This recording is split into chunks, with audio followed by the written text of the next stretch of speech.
آج کی خاص خبر، افغانستان پاکستان میں 48 گھنٹے کی جنگ بندی کا اعلان۔ خبر کی 4 اہم باتیں۔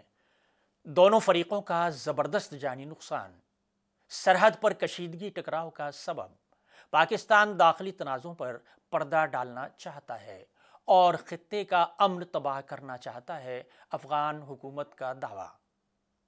پاکستان اور افغانستان کے درمیان گزشتہ چند دنوں سے جاری شدید سرحدی جھڑپوں کے بعد دونوں ملکوں نے 48 گھنٹے کی عارضی جنگ بندی پر اتفاق کر لیا ہے۔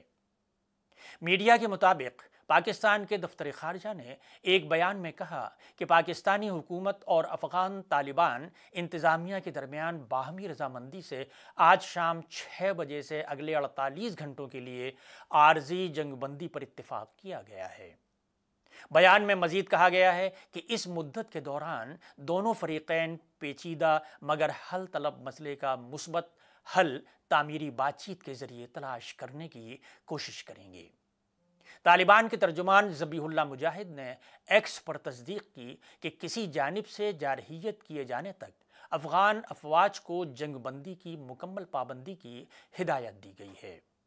اس سے قبل میڈیا کی رپورٹوں میں کہا گیا تھا کہ پاکستانی فوجوں نے افغانستان کے صوبہ قندھار اور دارالحکومت کابل میں اہم عسکری ٹھکانوں پر نشانے لگائے تھے۔ پاکستانی فوج کا دعویٰ ہے کہ درجنوں غیر ملکی افغان جنگجو ہلاک ہوئے ہیں۔ پاکستانی فوج نے واضح کیا کہ وہ کسی بھی بیرونی جارحیت کا بھرپور اور مکمل جواب دینے کی صلاحیت رکھتی ہے۔ فوج کے مطابق گزشتہ جھڑپوں میں 23 پاکستانی اہلکار شہید اور 29 زخمی ہوئے، جبکہ جوابی کارروائی میں 200 سے زائد طالبان اور ان کے اتحادی جنگجو مارے گئے۔ افغان طالبان انتظامیہ نے ان حملوں کو جوابی کارروائی قرار دیا ہے۔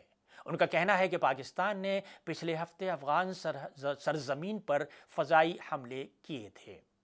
اسلام آباد نے ان حملوں کی تصدیق نہیں کی، تاہم کہا کہ پاکستان کو اپنی سرحدی خود مختاری کے دفاع کا حق حاصل ہے۔